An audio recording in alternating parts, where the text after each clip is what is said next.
As states relax marijuana laws, police are using a method drawn from medicine to know who is driving impaired.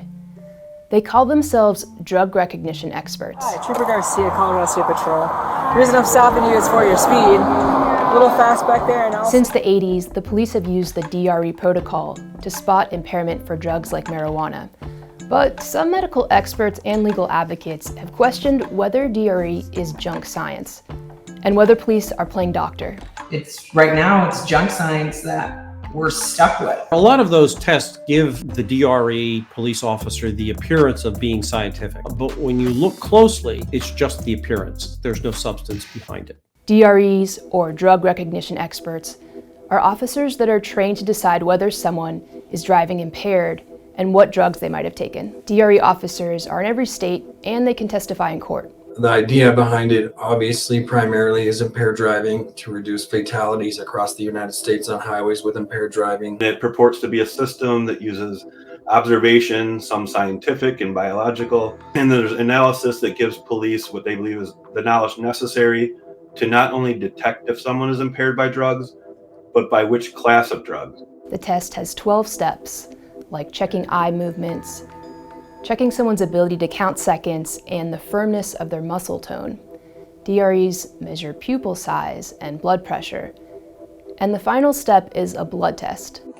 like I said, what I'm seeing right now though is I'm seeing everything is consistent with the central nervous system depressant. So you have to trust the process of all the cues and clues. All of these things have been proven time and time again for years and years and years in both field studies as well as laboratory studies.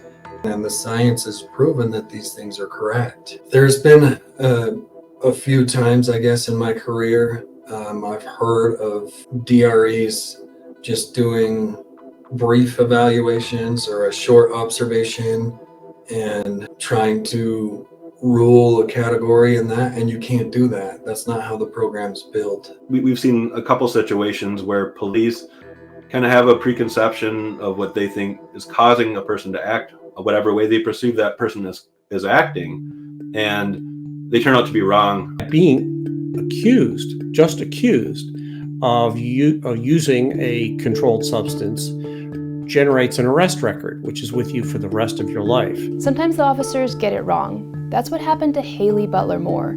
She was arrested after speeding past a semi-truck on her way to a Halloween party in Denver, Colorado. She failed a roadside test, and the officer said that was because she asked for directions too often and her eyes were fluttering. She was taken into custody, where she agreed to a DRE test. So my job is to determine what categories of drug is causing the impairment. What categories of drugs are causing the impairment. What if I'm not on any drugs at Then all? it should come out. Haley assumed that the exam would clear her and she'd be able to leave, but the DRE decided she was impaired under the use of a central nervous system depressant. Once her blood test came back, her results showed no impairment.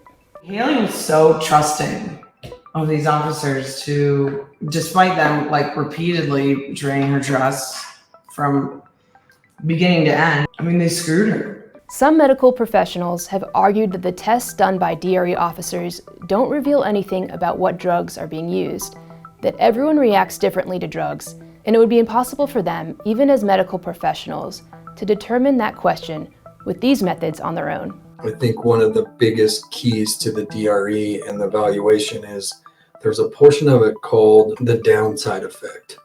So if they get arrested for DUI, go all the way through an evaluation, and it's ruled in there that they basically produced a CNS depressant type evaluation, send off the blood, and the blood comes back positive for a CNS stimulant, that doesn't mean the DRE was wrong.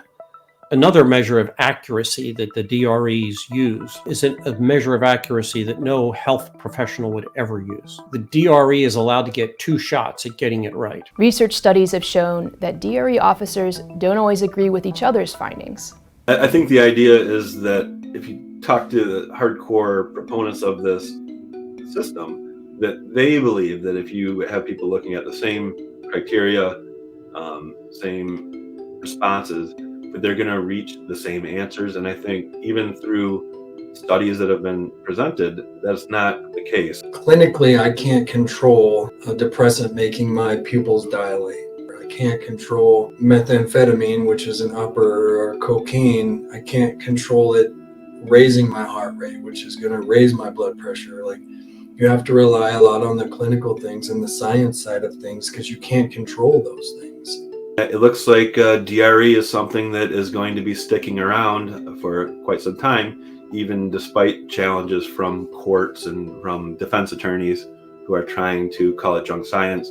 And that's really because a lot of law enforcement is at a loss as to how they can enforce and convict people, especially with the rise in legal marijuana use and other concerns surrounding prescription drugs. When police officers arrest somebody and charge them with something as serious as DUI, they should have a level of confidence in that arrest. And trying to expand the net to bring in more people brings with it a lot of risk of ensnaring innocent people.